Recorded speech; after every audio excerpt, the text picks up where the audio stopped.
Morteiro está trabalhando. Vamos, rápido. Vamos, vamos. Fugindo.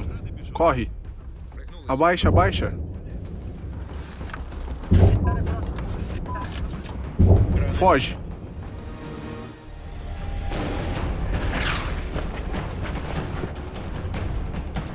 Ouvi o barulho. Não fique perto da janela. Vamos para o outro lado. O bombardeiro começou. Vamos, vamos. A Ucrânia é o nosso país. Vamos rápido. Drone, vamos. Drone, vamos, drone.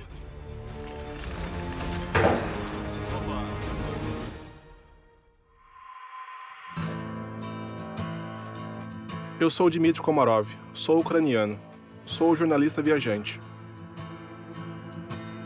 Um ano atrás, 24 de fevereiro, a minha vida, assim como a vida de todos os ucranianos, mudou radicalmente.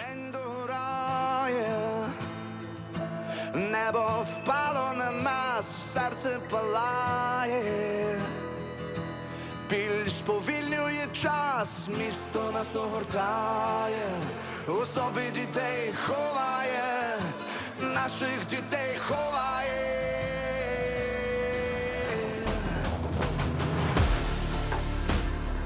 Antes da guerra, eu estudava os cantos mais interessantes do mundo. Agora isso está no passado. Cada um de nós tinha uma vida diferente, que se tornou o passado exatamente um ano atrás, em 24 de fevereiro. Todos nós nos lembramos como acordamos nessa nova vida. Lembre você, nesse primeiro dia. E como a guerra começou para...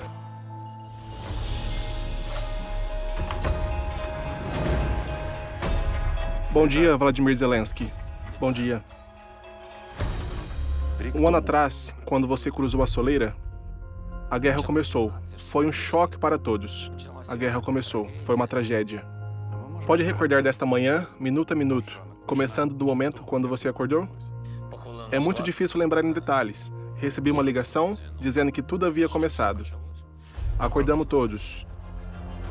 Minha esposa, minha família, meus filhos. Você se lembra do que disse quando estava saindo de casa? Eu definitivamente pensei sobre acordar as crianças, para falar a eles o que está acontecendo, para falar o que a guerra começou. Eles são adultos, devem entender o que está acontecendo. Porque vamos agir de acordo com a lei marcial. E, por princípio, saí muito rápido. Amo minha família, mas para mim, como para o presidente, estar aqui era uma prioridade. E aí, eles chegaram aqui. Foi algumas horas depois. Era perigoso estar lá. O segurança disse que eles não podiam ficar lá. E por isso que eles vieram aqui. Não houve um momento em que você olhou nos olhos de sua esposa, na saída, e se sentiu que não sabia o futuro? Você teve dúvida se você voltaria ou não? No passado, eu entendia como era fazer um filme. E coisas como, você sabe, como se eles se olhassem nos olhos um do outro. Como aquele, talvez nós não nos vejamos de novo. Não tivemos tempos para tal romance. Que o público me perdoe, porque não foi momento. Temos estado ocupado com outras coisas. Fiz as malas muito rapidamente e vim para cá. E em todos os corredores, aliás, estava escuro aqui na rua Bankova. A única coisa que me lembro de estar pensando nesse escritório eram os telefones. A equipe que tenho que reunir agora, pensei só nisso. Podemos ver o local onde ficam os telefones, onde foram feitas as primeiras ligações? Sim, por favor. Não foi aqui. Não foi aqui, foi em outra sala. Todas as chamadas internacionais são feitas aqui mesmo, nesse escritório. As ligações naquela noite ou naquela manhã também foram aqui. No total, de acordo com os dados oficiais, foram 27 presidentes com quem você falou na manhã de 24 de fevereiro. Pessoas diferentes me ligaram. Presidentes, primeiro-ministros, líderes diferentes. Sim, tinha chamada após chamada. Você pensou em ligar para Vladimir Putin? Não, durante aqueles dias eu queria ligar para ele antes da guerra. E demos o sinal, pedimos uma conversa. E eu pensei que era muito importante que ele disse pessoalmente à Ucrânia e aos ucranianos que não haveria invasão. Eu também pedi, através de vários parceiros, que eles entrem em contato com a Rússia. Solicitamos conversas várias vezes, mas eles não estavam prontos. Então, Vladimir Putin estava simplesmente se recusando a falar? Ninguém me recusou diretamente, mas todos os líderes com quem eu conversei disseram que ele não estava a ponto para falar. Você queria agora? Não. Ou tem a intenção de falar? Não. Agora eu não estou a ponto para falar com ele. Toda a Ucrânia viu, eram 6h42, e você fez a sua primeira apelação em vídeo do dia 24 de fevereiro. Foi feito sem iluminação profissional, e parecia apenas uma selfie no celular. Foi assim, né? Foi aqui nesse lugar? Sim, aqui está uma foto sua. Sim, aqui está. Tem uma foto? Sim, aqui está. Aqui está a sua foto. Foi aqui? Foi nesse lugar? Nada mudou? Nada mudou. Por volta das 5 horas da manhã, a primeira vez, todo mundo viu você usando a camiseta marrom. Como surgiu a decisão de mudar a roupa oficial para uma militar? Lembro que senti desconforto interno. Naquele momento, todos nós já havíamos mudado. Tudo havia mudado. A vida mudou e era impossível voltar ao que era antes. Eu tinha aqui a roupa que costumava usar quando ia para a frente de batalha. Eu tenho um pequeno, não sei como dizer, guarda-roupa aqui. Podemos dar uma olhada? Podemos, acho que sim. As roupas lá são todas parecidas. Guarda-roupa do presidente. Sim, esse tipo de guarda-roupa, isso é o que eu uso. Bom, roupa casual. Essas são roupas militares, sapatos e quanto a esse blazer? Bem, acho que os blazers estão aqui. Ó, tudo pronto, depois de lavar e passar, certo? Bem provável. Para ser sincero, não acompanho esse tipo de coisa. Eu simplesmente não uso ternos agora. É esse mesmo terno? Acho que sim, este é um símbolo. Isso significa que a guerra terminará em breve. Vamos vencer em breve, não usaremos terno novamente. Então, o terno está esperando nossa vitória? Sim, eu gostaria que fosse mais cedo. Será tudo? Será. Não tenho nada para surpreendê-lo. Desculpe, mas nós estamos acostumados a desligar as luzes em todos os lugares, porque estamos economizando o máximo que pudermos. Agora é um hábito. Você passou noites aqui também? Sim. Posso dar uma olhada? Onde eu passava as noites? Sim. Ok, vamos. Aqui eu moro. Esta é a cama do presidente, e aqui você dormiu nos dias 24 e 25 de fevereiro, certo? Sim. E também descemos para o abrigo. Mas, em geral, moro aqui. Em geral, você pode dizer que este escritório é sua casa. É minha casa. Eu moro aqui, por 1 ano. Às vezes eu faço apelos aqui. Às vezes realizo reuniões aqui. Eu vejo uma foto no quadro. Deve ser sua família, certo? É a minha família nessa foto. Posso dar uma olhada? Sim, pode. Muito linda foto. As crianças queriam Super-Homem. Tomara que o mais rápido possível você esteja com seus filhos e esteja sorrindo. E tomara que todos nós esquecemos a guerra. Mesmo após a guerra, não esqueceremos a guerra. Senhor Presidente, em 24 de fevereiro, quando havia uma atmosfera extraordinária, quando o grupo de reconhecimento inimigo estava no distrito de Peshensky, em Kiev, você imaginou que os russos poderiam entrar via estas portas? E o que fazer nessa situação? Todo mundo imaginou isso. E não que eu estivesse pensando nisso, mas os guardas constantemente me lembravam disso. Você pensou que poderia ser morto naquele dia? Mesmo quando você ouve isso sobre si mesmo, está tremendo por dentro? Não. Me disseram para fazer as malas, porque eu era um alvo, etc. Disseram que eles precisavam fazer tudo o que podem para me levar a um lugar seguro.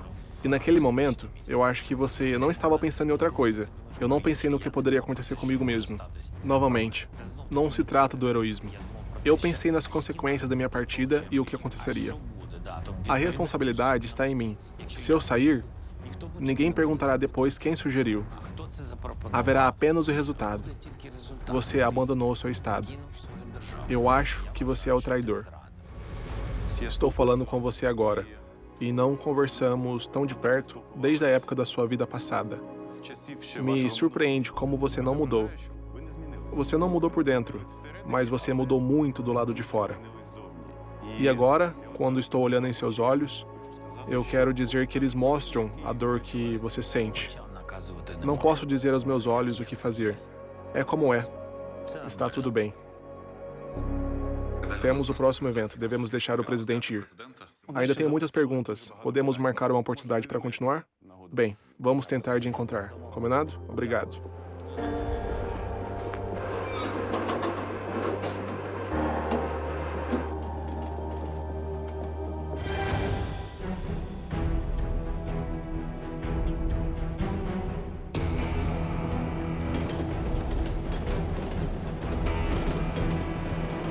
Boa tarde. Boa tarde. Permita-me oferecer a vocês? Sim, por favor. Chá ou café? Biscoitos? Temos muitos tipos diferentes de chá aqui. Chá dos Carpatos, chá mofar, chá com hortelã, chá verde, chá de hibisco. Já está difícil. No início, foi mais fácil. Bem, eu escolhi bebidas para você do meu gosto. Ótimo, obrigado. Obrigado. De nada. Waffles, Artek, Vladimir Zelensky. Bom, sabor da infância. Vamos devolvê-lo em breve, certo? Artek? Sim, claro, vamos devolvê-lo. Veja bem, estamos avançando pouco a pouco. Eu perdi a minha visão. Falo sobre a parte física, mas pelo contrário, acho que vejo pessoas. Isso não é uma alegoria agora. Você está realmente falando sobre sua visão? Sim. Trabalhamos muitos nas salas meio escuras, porque não usamos a luz intensa. O segurança disse: torne a luz menos brilhante. Então, trabalhamos assim por muitos meses. Por isso, a visão ficou um pouco pior. Você atualmente usa lentes de contato? Não, não uso lente de contato. Eu uso óculos quando ler. Agora é assim. Está tudo bem. Está bem.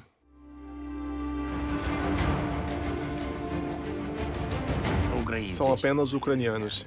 E é isso que torna-os diferentes. O trem para a vitória. Você vê? Uma vitória tão doce. Sim, aqui está.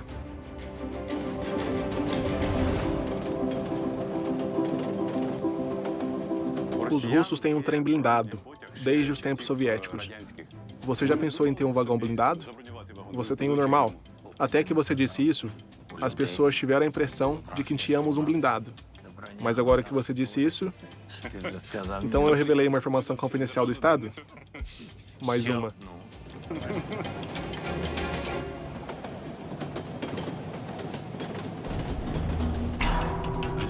Desculpe, mas filme de Hollywood? Vou fazer uma piada. Isso não é nada comparado ao que está acontecendo aqui. Todo o plano dos russos era um pouco impetuoso de unidade de forças aéreas e de forças especiais em uma entrada rápida a Kiev. Quantas tropas aerotransportadas deveriam ter Kharkiv? Havia alguns números bastante assustadores. Havia cerca de 30 aviões Il-76 no céu, de uma vez. Então, esse era o plano principal? Esse era geralmente o único plano. Em 3 dias, eles deviam elevar a bandeira russa sobre a administração do presidente com a mudança de poder. Entendemos que haveria uma tentativa para capturar as colinas de Pechersky, na área do Complexo Esportivo Nacional de Olimpiski. É muito conveniente para os helicópteros pousarem lá. Então, uma tentativa de acumular forças e invadir o distrito do governo, onde temos o escritório do presidente, o governo e o parlamento. Eles mudariam os líderes do país, porque, na opinião deles, os líderes deveriam deixar o país nesse momento. Caso contrário, eles os matariam. Havia muitas opiniões diferentes dentro do país, bem como dos parceiros ocidentais, sobre onde eu deveria ir, correr e esconder. Então, a única coisa que tivemos seria o destino de uma guerrilha, porque os ucranianos não teriam se rendido de qualquer maneira, isso seria uma guerrilha. E o mais tarde, no 10º dia, digamos, para extinguir qualquer resistência local, como eles acreditavam, se houver. Ao mesmo tempo, os veículos militares estavam chegando. As forças armadas da Federação Russa são movidas por colunas de 100, 200 veículos. Eles se moviam apenas como uma coluna. Por quê? Porque não contavam com eles. Eles tiveram que criar uma imagem de uma grande operação ofensiva, sem a opção de se render. A primeira vez que eu ouço que as colunas do veículo foram apenas para criar imagens. A razão pela qual as pessoas dizem que os russos são estúpidos é porque eles não entenderam que havia uma guerra. Eles não levaram caminhões de combustível com eles. Seus blindados pararam. Não havia fornecimento de munição, de comida. Isso tudo é verdade, mas uma verdade completamente diferente. O fato é que eles pensavam que vão acabar tudo em 3 dias. Então eles não precisavam de tudo isso. Todas as tripulações e a liderança russa foram transportadas em condições mais confortáveis. Então, pelo que entendi, o plano deles era entrar em Kiev sem nenhum obstáculo, trazer pessoas de maneira confortável, ocupar Kiev. Absolutamente correto. Para ocupar a cidade, para que não ficassem exaustos e pudessem chegar ao ponto de encontro, dirigiam veículos militares e estejam prontos para completar as tarefas. Este é um país onde a ciência militar, acredito, é desenvolvido em um nível bastante alto. Assim, abordando questões como a implementação de uma agressão total contra a Ucrânia. A preparação para isso e o planejamento dessas medidas foram realizadas de forma composta. que diz respeito a todas as esferas de atividade das Forças Armadas da Federação Russa. Confie em mim, tenho certeza disso. Essa operação foi planejada realmente bastante detalhada. Em 4 dias, o Sberbank da Rússia comprou todo o dinheiro que pudessem comprar, a taxa máxima, e tudo foi acumulado em seu depósito. O que significa que eles estavam esperando quando a sua gente viria. Então, eles abriram e com seu contingente planejaram implementar a sua política simplesmente distribuindo dinheiro. E imaginávamos que tivessem conseguido pousar e entrar. Desculpe, mas Kiev teria sido conquistado. No dia 23 de fevereiro, por volta das 15 horas, eu relatei ao presidente Zelensky que amanhã às 4 horas da manhã tudo deve começar. Às 3h02, dei o comando fechar o espaço aéreo no território da Ucrânia. Às 3h40, houve a primeira batalha, na fronteira.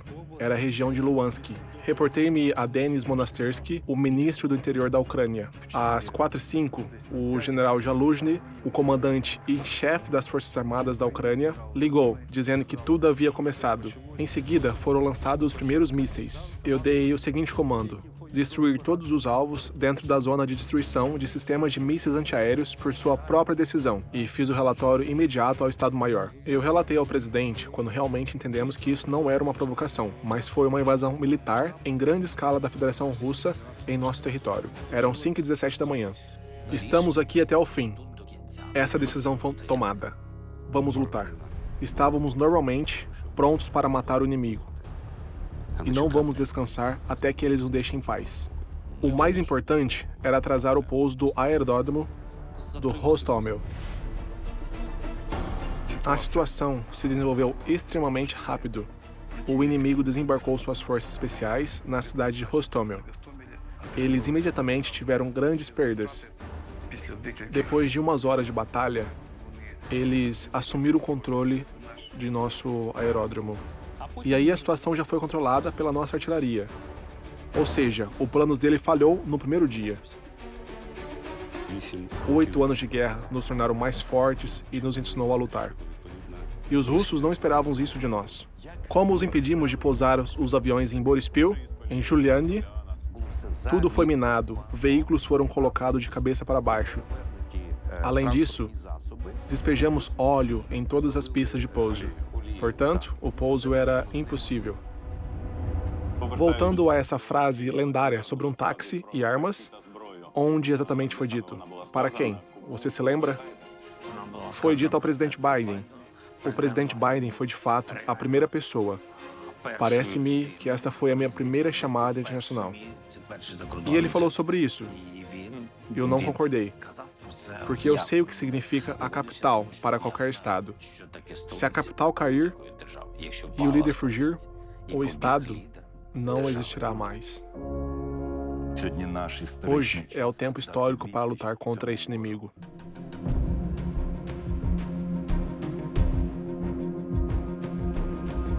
Estamos perto do rio de Dnipro, e desse lado está a República da Bielorrússia.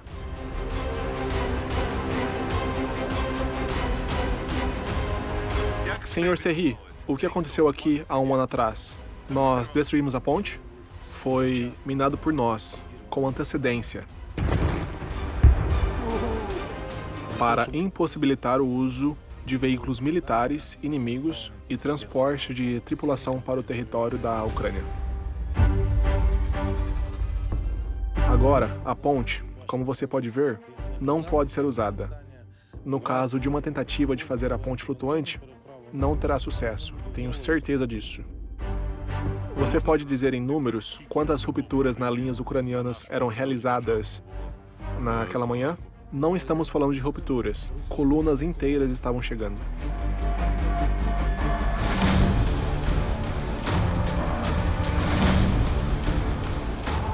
Colunas de veículos inimigos que entraram na região de Luhansk, linha de contato, região de Kharkiv, região de Sumy, região de Chernihiv, e foram observadas na fronteira administrativa da Península da Crimeia, que é temporariamente ocupada, também na região de Kiev, com o território da República da Bielorrússia, através da zona de Chernobyl.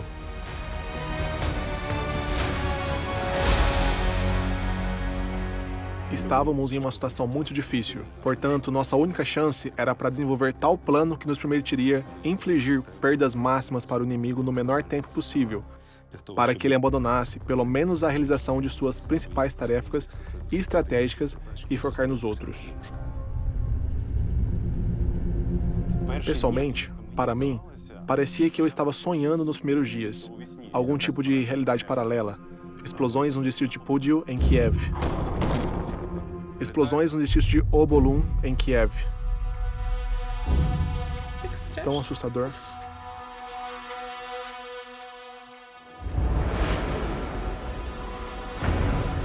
Eu não durmo. Eu simplesmente não durmo.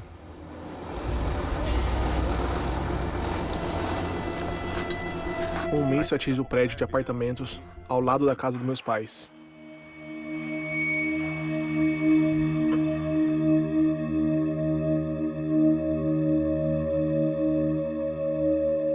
Eu simplesmente não entendi o que estava acontecendo. Meu cérebro não conseguia compreender que isso era realidade. Não conseguia ultrapassar a realidade. Tudo destruído. Como seu cérebro reagiu? Afinal, você estava em fluxo de notícias maluco. Eu estava em uma maratona. Reação rápida, absolutamente em tudo. Por exemplo, algum tipo de risco. Não sei se você sentia isso. Acho que você sentia isso muitas vezes. Por exemplo, você está atravessando a rua sem ver o carro. O carro está vindo rápido. Você pulou para trás. Conseguiu salvar a sua vida. Quando você estava viajando, acho que encontrou alguns animais perigosos. Acho que sim. E agora, imagina que isso acontece a cada minuto. E você pula para trás ou luta com um predador. Você não tem tempo para compreender. Você não percebe o que acabou de acontecer. Por mais um carro passa, mais uma estrada, mais um salto, algo assim. Visitamos muitos lugares perigosos, pontos quentes, mas eu não conseguia nem pensar que veria cenas tão horríveis na minha cidade natal, Kiev.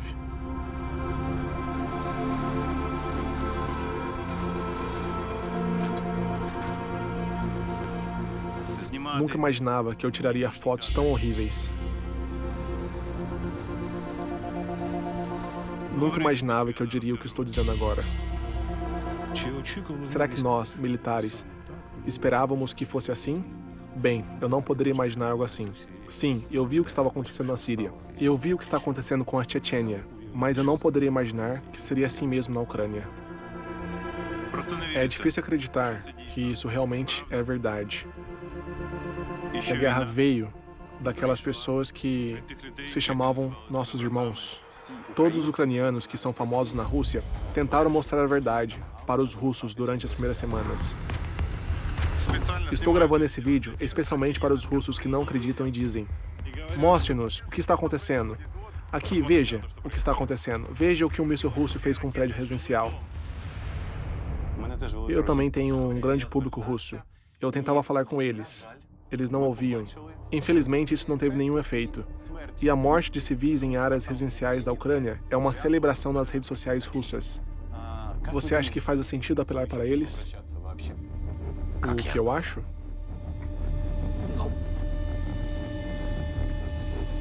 Infelizmente, eles não ouvem. É uma parede. E o fato que os russos aplaudirem a morte do nosso povo, em vez de estarem de luto, isso é, claro, isso é uma enorme tragédia. Nosso estado mental psicológico, nossa percepção do mundo foi quebrada. Nunca fomos cruéis. Mas eles nos forçaram a ser cruéis. Raiva. Forçaram a sentir raiva. Tenho parentes em Moscou. Ninguém nos defendeu. Isso dói.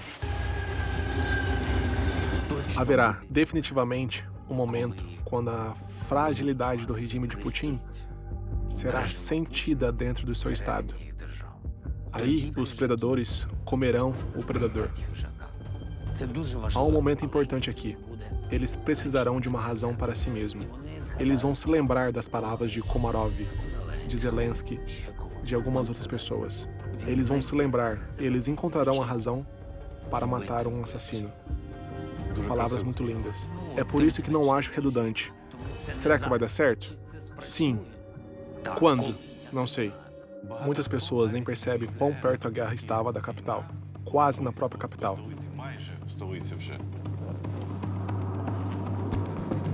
As mesmas entradas que os residentes de Kiev costumavam dirigir todos os dias, por exemplo, a estrada de Kitselva, elas já foram controladas pelas forças russas.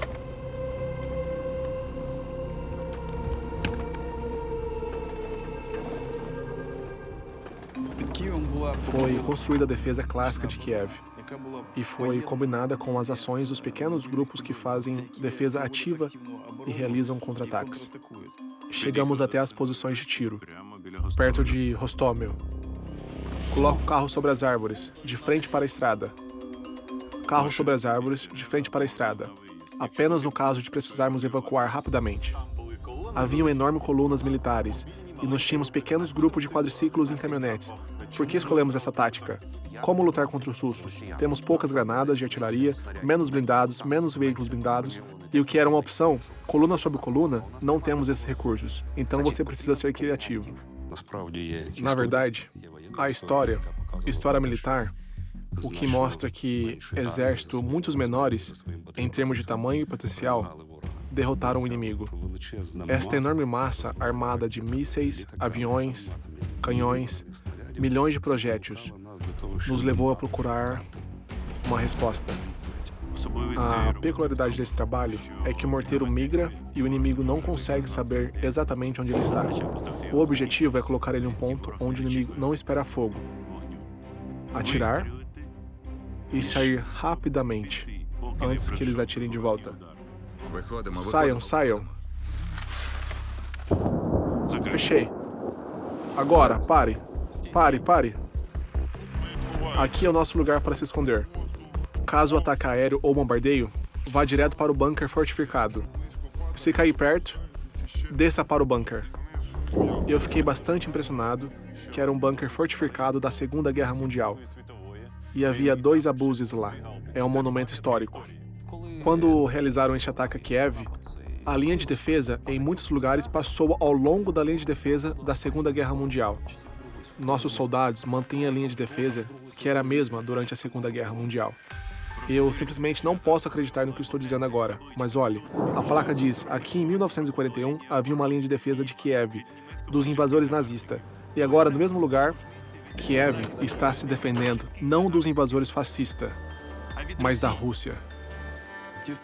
Esses antigos bunkers foram bem construídos e ajudavam a controlar as aproximações das áreas e atingir o inimigo. Eles não foram construídos por acaso, foi um sistema de área fortificada de Kiev. Cada guerra tem sua própria escala, ocorre em uma determinada parte da frente de batalha. Essa escala atual corresponde tanto à Primeira Guerra Mundial quanto à Segunda Guerra Mundial. Hoje em dia, a linha da frente de batalha das Forças Armadas da Ucrânia é de 3.750 km, o que é muito. É como a Segunda Guerra Mundial. Isso mesmo, uma guerra em tal escala exige muito esforço todos os dias. Aqui, o morteiro está sendo instalado. É isso, agora eles vão colocar minas, receber a confirmação dos olhos e começar a trabalhar. Os olhos são os drones. Os olhos são o drone ou nossos olhos no local. O morteiro está trabalhando. Isso é loucura, eles começaram a bater. Depois do tiro, contamos 37 ou 38 segundos antes do segundo tiro. Então ajustamos o tiro. O passarinho viu onde caiu a mina e ajustamos nosso tiro de acordo com isso. Legal, onde? Ótimo. Sim, ótimo. Onde? Olhe. E agora? Agora olhe, tá bem. Tá bem significa o quê? Você atingiu o alvo? Não, isso é um ajuste. Estavam 50 à esquerda agora. Ajuste nosso passarinho, está ajustando. Passarinho é um drone. Eles estão preparando. Próximo. Fogo. Próximo. Ó, exatamente. Onde necessário, certo? Sim. Aqui, aqui. Que explosão. Ótimo. De novo. A ideia está se firmando que alguns grupos pequenos com drones chegaram à área e estão lutando. Isso não é inteiramente verdade. Esses pequenos grupos conduzem a defesa ativa e o contra-ataque. Mas, em princípio, toda a área é coberta por esses grupos que estão engajados em defesa permanente. Porque senão pequenos grupos serão destruídos e o inimigo seguirá em frente. A munição está explodindo. Você pode ver a detonação. Fumaça e munição explodindo. Aqui ao lado queimou. Aqui estão todos os veículos militares intactos. Há um BMP na floresta. Amplio adequadamente para eles. Agora ok. Mais uma vez. Todos ao bunker. Perigo do ar. Ar. Ar.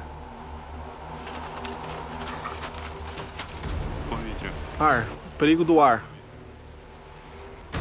Perigo do ar é um comando que significa que algo voou em nossa direção. Prédio de 16 andares e blindados ao lado. Como os nossos soldados devem trabalhar quando tais táticas são usadas? Eles conhecem nossa mentalidade, sabem que nós valorizamos a vida humana. Eles sabiam, com certeza, que não queríamos atirar nas áreas residenciais.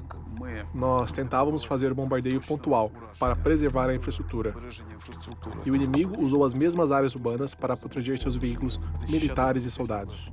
Proteger-se usando civis como escudo. Eles ficavam atrás dele, isso mesmo. Durante 8 anos de guerra híbrida que começou em 2014, as forças armadas ucranianas, as forças de defesa e o exército ucraniano mudaram. Esses 8 anos deram a eles uma visão completamente diferente e a experiência de lutar contra os soldados russos. Agora todos estão entrando nos carros rapidamente, porque o inimigo já pode saber que estamos aqui. Precisamos sair daqui rapidamente. Os soldados pegam tudo e no comando a gente corre. O quê? Vamos, rápido!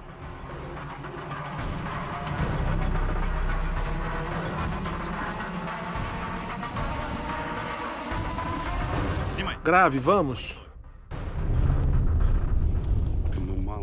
Tínhamos que infligir perdas máximas ao inimigo no menor tempo, fazê-lo sangrar e fazê-lo abandonar o seu plano de invasão na maior parte do território da Ucrânia. E deu certo. Alexander, boa tarde. Boa tarde. Seus rapazes e eu estivemos aqui em março. Para ser honesto, eu pessoalmente não estive aqui desde então, e agora estou cheio de sentimentos e memórias sombrias. Os nossos rapazes da Polícia Nacional participaram da libertação de Irpin, nas batalhas por Bucha. Eu estava aqui com eles e comandei a força policial. Aquele carro off-road era bom. Era nosso. Era nosso carro. Blindado. Sim, esse era o nosso carro off-road. Alguns homens de negócio nos deu um carro blindado para realizar tarefas. E houve um bombardeio em Irpin, no centro da cidade, durante a batalha. Tínhamos sido danificados por um morteiro. Bem, percebemos que não iríamos pegar o carro. O carro blindado salvou a vida das pessoas? Sim, salvou. Aqui estamos, no cemitério de carros, e eu me lembro de como todos esses carros estavam parados na ponte. Foi uma das coisas mais horríveis que já vi. Eu vi a vida parada, eu vi como todas essas pessoas deixaram seus carros esperando voltar em alguns dias, algumas semanas.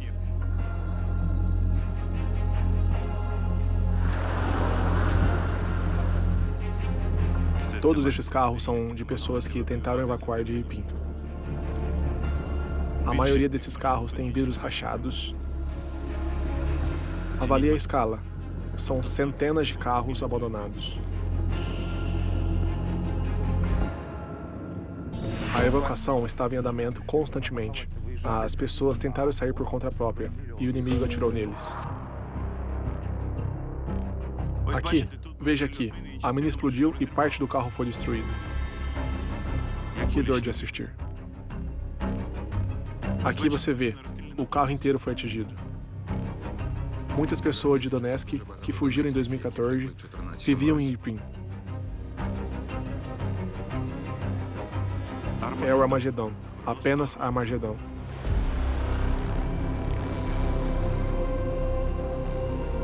As pessoas estavam se regastando da guerra. E quando as ações de combate começaram, as pessoas chegaram ao ponto de evacuação ali, onde está a ponte minada. Deixaram seus carros e simplesmente fugiram. Você vê carros normais aqui?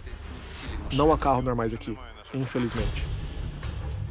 O mundo inteiro viu as fotos da evacuação daqui, de Irpin. Após a libertação de Irpin, estamos tirando a primeira foto do que está aqui agora. Aqui está a Estrada da Vida.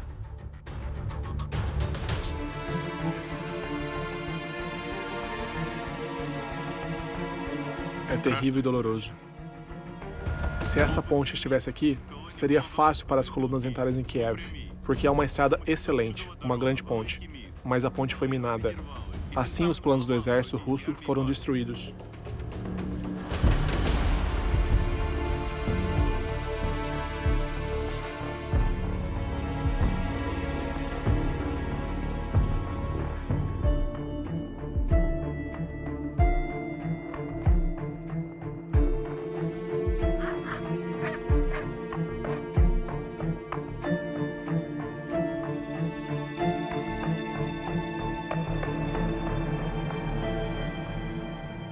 O plano para capturar Kiev consistia em 4 direções.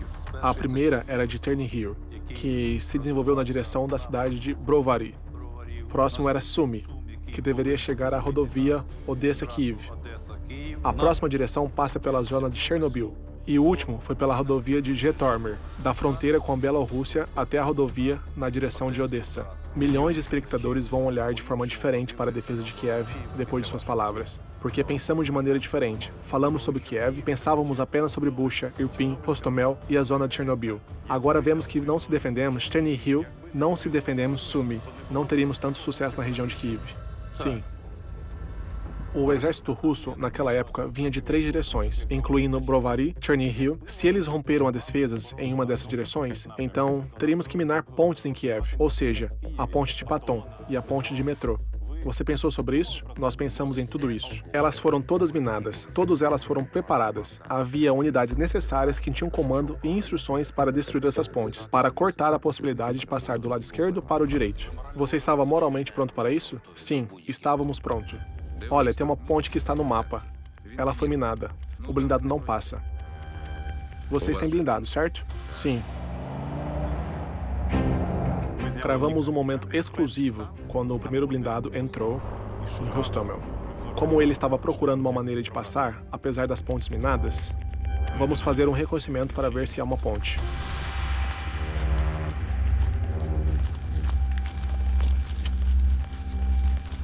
Bem, eles provavelmente dirigem por essas estradas. Bombardeiro? Nunca pensei que em casa, praticamente em Kiev, eu trabalharia como correspondente de guerra, temendo os ataques russos.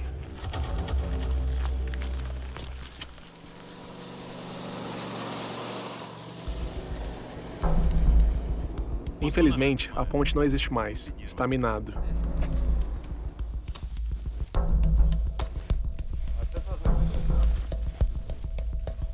Esta vai quebrar completamente no meio.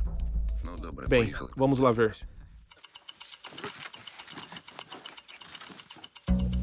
Vamos. T-72.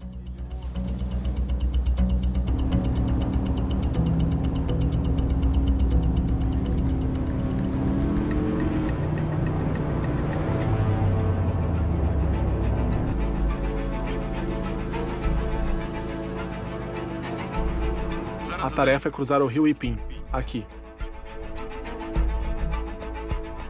Agora vamos dar uma olhada na ponte na qual a travessia está planejada.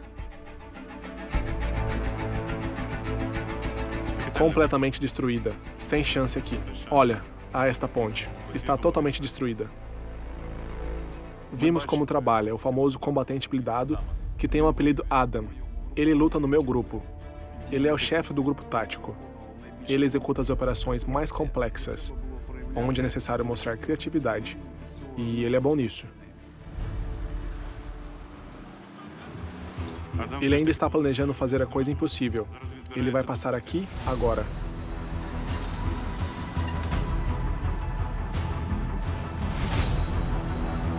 Talvez gira a arma do blindado para trás. Atravessar a ponte destruída? Como isso é possível? Vamos ver agora. O momento de passar a ponte, agora. Os nossos rapazes fazem coisas incríveis. Parece que deu certo. Sim, ótimo. A ponte até balançou. Muito bem. Muito bem.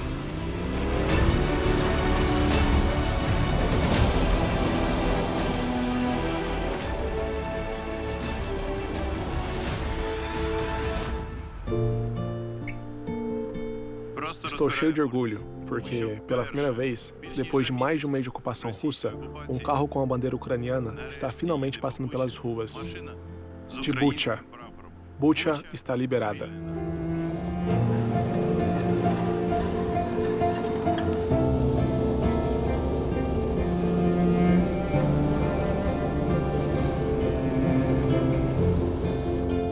Junto com seus rapazes da patrulha policial, fomos os primeiros jornalistas a entrar no território desocupado de Bucha, Irpin e Hostomel.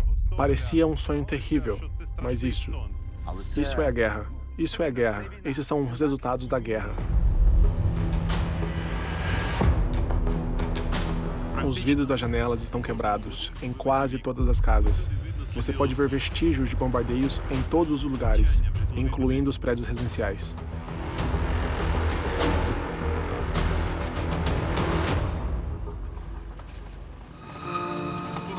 Houve uma explosão aqui. Parece que bem recentemente. O lugar ainda está queimado. Pessoal, você tem um pedaço de pão para compartilhar? Não trazemos nada conosco. Biscoitos. Nós temos biscoitos. Pera, eu tenho um soldado ali. Esse é o grande problema. As pessoas não têm nada para comer. Eu já esqueci o sabor do pão. Vou procurar mais alguma coisa. Espere. Quando foi a última vez que você comeu? Eu comi 3 dias atrás. Olha, isso é um tipo de comida desidratada. Aqui, tem borscht, mingau. Eu tenho água fervida. Espere, tenho mais. Minuto. Alguns chocolates. Era um bombardeiro intenso aqui. Foi uma loucura. Metade da minha casa foi destruída.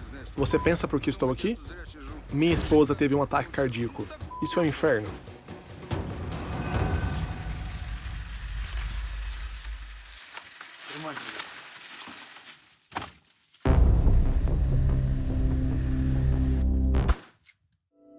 Este é o lugar onde foi a grande batalha, no subúrbio de Irpin.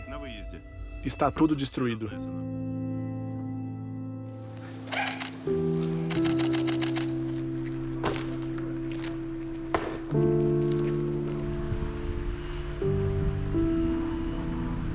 Houve uma batalha aérea aqui, que era simplesmente impossível levantar a cabeça.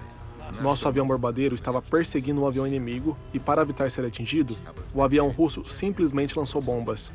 Estava lançando bombas e se retirando.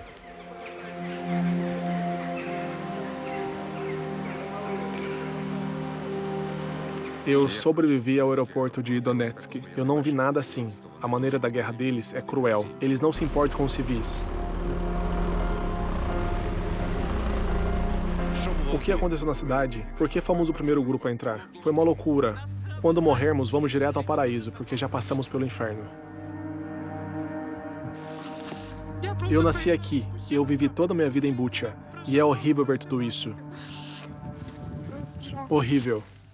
Há 3 pessoas lá, 3 civis. Nos foi dado 1 hora para enterrá-los, todos. 3 pessoas, 3 homens, matados por nada. Este foi morto em sua própria casa, nos primeiros dias. Ele abriu as portas e eles o mataram. Você conhece essas pessoas? Sim, todos eles. O nome desse homem era Leonid. Acordei às 7 horas da manhã, ouvi como um soldado russo pediu a ele para mostrar os documentos. Ele diz, eu moro aqui, estou registrado aqui. Olha, este é o apartamento dele no primeiro andar. E o soldado russo diz, ele fala demais, então ele atirou nele. É isso. Esse cara foi morto há cerca de 12 dias. Um soldado russo bêbado disse, traga todos os seus celulares e leva-os para fora. O cara estava pegando os celulares e um soldado russo atirou nele pela porta. Estes soldados russos são todos com problemas psicológicos. Eles estavam atirando. O cara já foi morto, mas eles continuavam atirando. Eles não apenas o mataram, mas também jogaram uma granada em cima dele. É difícil. Eu não sei. Parece que está um estado tão incrível. Você sente toda a tragédia que aconteceu. Sente a dor que não poderíamos protegê-los.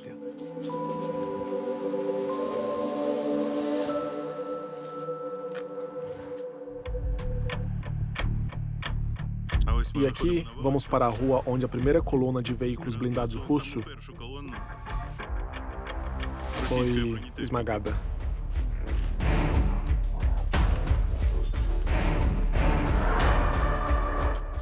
Esta ação salvou muitas vidas. Como foi destruída esta grande coluna em Bucha? Bem, antes de tudo, a população local ajudou os soldados a realizar a mira no alvo. Em segundo lugar, os soldados já jogavam jogos de computador. Muito bem, jogos tipo Striker, realmente, eles se juntaram ao exército. E eles aprenderam a atirar muito bem naquele laser tag. E quando mais tarde perguntamos a eles como eles fizeram isso, eles dizem: fizemos tudo como no jogo de computador. Alvo, tiro, alvo, tiro. Eles queimaram tudo. A cabeça e a cauda da coluna parou. Pânico, e estão começando a destruir, e assim toda a colônia está sendo destruída. Eram usados RPGs, NLAWs, diferente tipo de armas. Os russos que marchavam como se estivessem em desfile, claro, não esperavam a resistência desse tamanho. Eles foram informados de que seriam recebidos como flores. Olha, o lugar do encontro. Foram recebidos como flores. Os moradores locais simplesmente ajudaram a realizar a mira no alvo. Eles deram as coordenadas das colunas inimigas. Essa informação imediatamente foi passada à sede, e os nossos soldados sabiam exatamente as coordenadas e a direção. BMP. Variação de blindado pequeno. Foi empurrado. Parece que voou.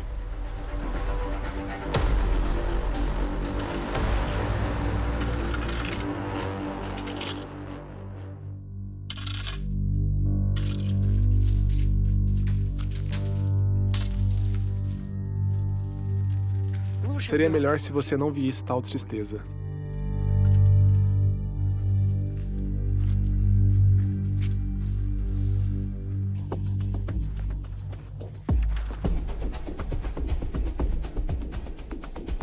Olha aqui, granada não detonada.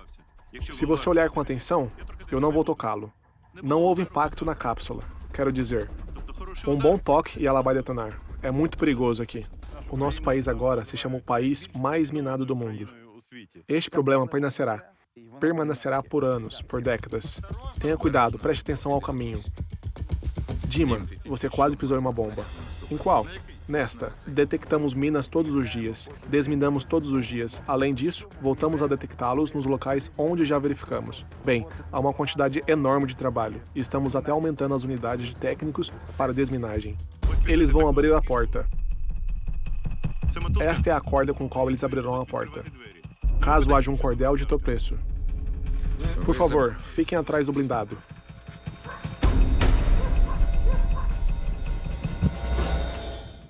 Abriram a porta. Nenhum cordel de tropeço aqui. Nos lugares que eles planejaram deixar eles, minaram tudo. E temos consequências, grandes perdas na Polícia Nacional. Nossos funcionários se machucaram, incluindo até técnicos de desminagem. Não há apartamentos que os russos não tenham invadido. Todos os apartamentos estão arrombados. Essas portas são suspeitas. Melhor não abrir. Há um cobertor, portas suspeitas. Os sapadores irão verificar, não está claro. Eu me lembro, entramos em casa e vemos a granada F1. Aqui está a granada, o cordel de tropeço. Quando a escotilha do porão estiver fechada, haverá uma explosão. E sabe o que eu comecei a fazer? Eu estava procurando o melhor ângulo para gravar vídeos da melhor maneira possível. Agora é visto de lá. Posso comentar agora? Coloque a câmera de maneira que eu e uma granada pudéssemos ser vistos. Aqui? Eu não vou ver isso de outra forma. Meu Deus, é assustador olhar para isso. Essa é a prova real que os russos colocaram minas nas casas residenciais. Granada. O pino de segurança foi puxado para fora. Este clipe de granada é pressionado por uma escotilha do porão. E se você fechar a escotilha, o clipe de granada é lançado. A granada cai em 3 segundos e se ativa os fragmentos, se espalhando por 200 metros. Agora, olhando para trás, entendo que era perigoso. A granada estava suspensa no ar. Podia ser o vento ou alguém tocando o porão. Ela cairia e explodiria. Qual foi a reação da polícia? Tenha cuidado, não se aproxime, e eu me aproximei.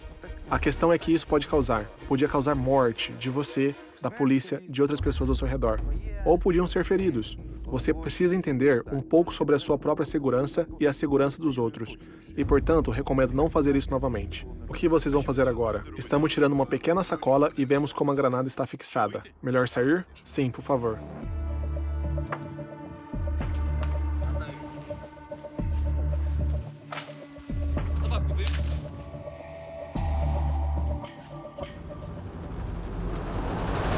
Olha, ele pegou. Veja o alfinete aqui. Espere.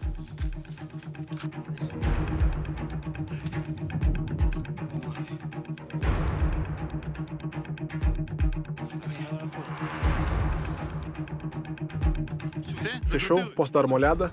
Minhas mãos estão... As mãos estão tremendo. O fio é confiável? Está tudo bem? Bem, esse é apenas um clipe de papel. O clipe de papel? O que vai fazer com essa granada? Vamos levá-la aos técnicos de explosivo para destruí-la. E como vai transportar? No carro? No carro? Sim. No nosso carro? O que era a polícia para as pessoas antes da guerra? Eram pessoas que estavam lidando com atos ilícitos. Ou, por exemplo, a patrulha policial, que lidava com excesso de velocidade. Desde 24 de fevereiro, a situação mudou. Desde 24 de fevereiro, nossa função, principalmente, é para a limpeza dos territórios residenciais. Verificamos a presença do inimigo na região, bem como a presença de grupos subversivos. Há garagens naquela direção. Havia informações de que invasores russos estavam lá. Agora vamos verificar. Ficam ali? Sim. Esta noite, ontem e anteontem, eles estavam lá. Vemos até o sinal de fogo. Eles obviamente estão se esquecendo. Eu os ouvi conversando. Cachorros também, por isso latem. Os soldados estão totalmente prontos. Vai pra cá. Estamos verificando as portas. Segundo andar. Não puxem com muita força. Vá para o lado direito. Parar, parar.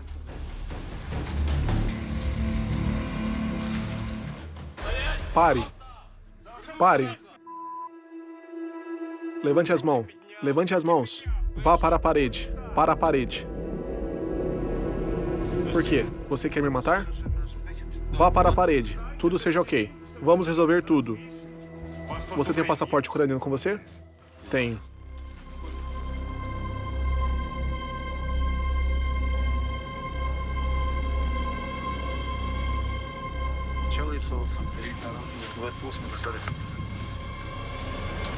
É melhor não ficar nas garagens. Não sabemos onde estão as pessoas, entendeu?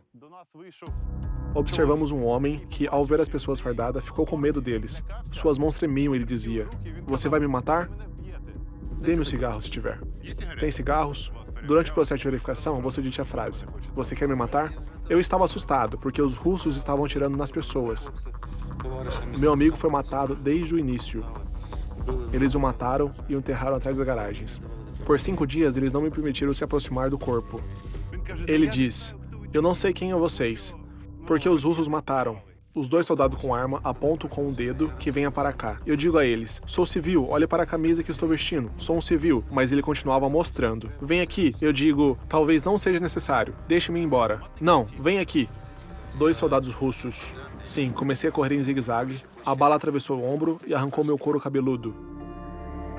Eles estavam atirando em você? Sim, meu ombro é perfurado. Você vê? Aqui saiu a bala. Dá para ver deste lado? Há uma cicatriz. Veio de baixo e saiu aqui. Você nasceu sob um signo favorável. Sua orelha está costurada? A orelha foi arrancada e o couro cabeludo foi aqui. Caiu na frente dos meus olhos. Você tem família? Sim, claro. Não sei onde estão minha esposa e meu filho. Porque no dia 9, deveriam ser o último corredor humanitário que eles deram. Eles saíram daqui, certo? Sim. Não tem contato com eles, certo? Ainda não. Sabe o número de celular deles? Da esposa, sim, lembro. Vamos ligar? Ok.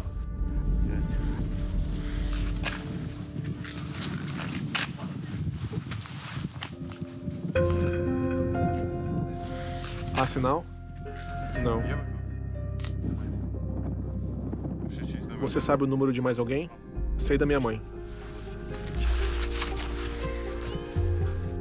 Há o sinal. Alô? Alô, mãe. Sou eu. Sou eu. Yaroslav. Tudo bem, mãe? Estou vivo. Estou ligando para você usando o telefone da polícia. Eles me deram um telefone para ligar para você. Estou em Bucha. Ligue para Oksana e Angelina e diga que estou vivo. Artem foi assassinado e Vanya Ivanov foi atirado. Nós estávamos juntos. Ele saiu sem a permissão deles, porque eles não deixaram ninguém sair por 5 horas. Quando alguém sai pela porta de entrada, eles atiram nele imediatamente. Um tiro na cabeça. É um milagre você estar vivo. Isso é um milagre. É impossível ver tudo isso sem chorar. Este homem conta quem sobreviveu, quem morreu. Ok, mãe, tudo bem, um abraço. Obrigado. A guerra tirou as coisas básicas: eletricidade, pão, conexão. Que coisas básicas a guerra tirou de você?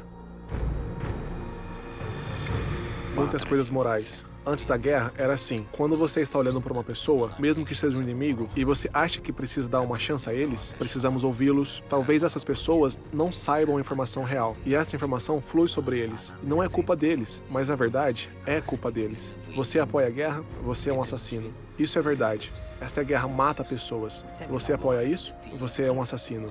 E não há necessidade de conversar ou procurar um motivo. Tudo isso é redundante. Em princípio, sou uma pessoa bastante pacífica. Mas, de repente, eu senti por dentro que eu definitivamente poderia matar. E, além disso, quero matá-los.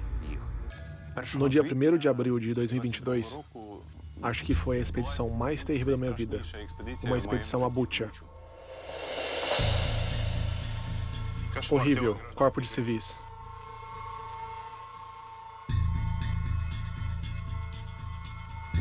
Eu vi com meus próprios olhos esta rua, que estava cheia de corpos. E agora, estou falando com você, eu vejo esse velhinho andando de bicicleta, levando comida. Um homem velho. Ele estava andando de bicicleta e...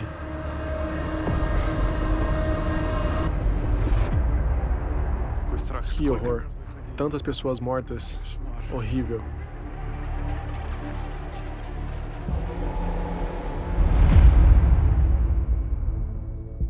O mundo inteiro está chocado com essas fotos.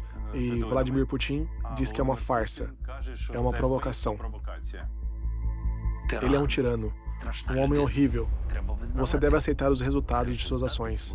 É necessário falar sobre isso e admiti-lo. Era esse o seu objetivo? Era esse o seu plano? Você acha que faz uma operação de desnazificação ou desucranização, ou qual outras palavras você usa para nomear isso? Então, por que você não disse que estava fazendo isso? Ele diz, isso é uma farsa. Esta é uma peça teatral. Bem, isso é uma fraqueza. Isso caracteriza ele apenas como uma pessoa fraca.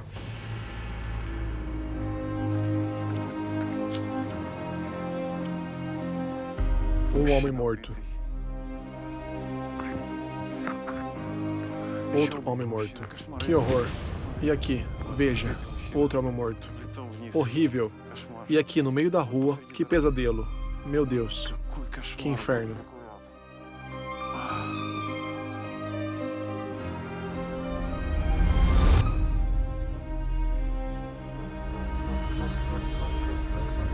Que horror. Você também esteve em Bucha? Você também viu isso tudo? O que é Bucha para você? Isso é a cara da Rússia. Ficando lá, eu finalmente percebi isso.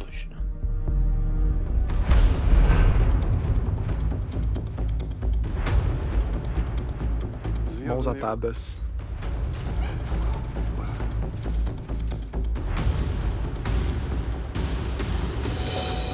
Este é um jovem. Ele tem por volta de 30 anos no máximo. As mãos estão atadas. E ele foi morto.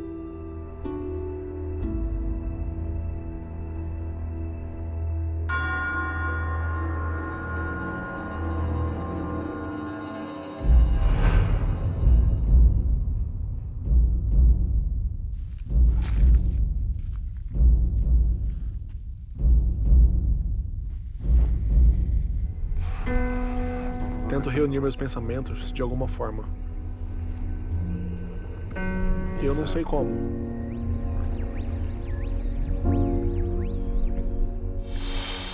Isso é a cara da Rússia. Torturas, crianças mortas. Esta rua mostra a cara da Rússia. Você se lembra dessa rua, certo? Não é larga. É o caminho deles. Caminho sangrento. Eles têm apenas este caminho, passando por cima de pessoas vivas. O caminho com esta direção. E este é o desejo deles para nós. E esta é a sua principal característica. E assim me parece. Hoje, esta rua representa a Rússia.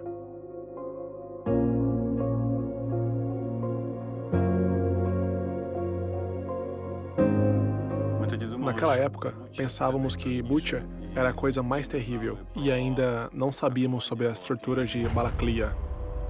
Eu tenho um amigo aqui, ele foi torturado até a morte. Eu nunca vou esquecer uma vila na região de Terny Hill, onde eles mantinham as crianças no porão. Estes são os desenhos das nossas crianças, uma toalha bordada. Elas sonhavam em nossos soldados virão e nos libertarão. E eles mantiveram um calendário, anotando quantos dias se passaram e quem morreu. A lista das pessoas baleadas. Há muitas pessoas mortas durante o mês? Sim. Lembre-se de zuns, balas comuns. Sem comentários. Sem comentários. O fio em volta do pescoço. Tudo está claro aqui. Horrível. Isso é genocídio. Isso é genocídio absolutamente. Aqui está o mundo russo. Isso é o rosto da guerra. Esta é a crueldade do inimigo. Essa é sua desumanidade. Você o desenterrou hoje? Ontem.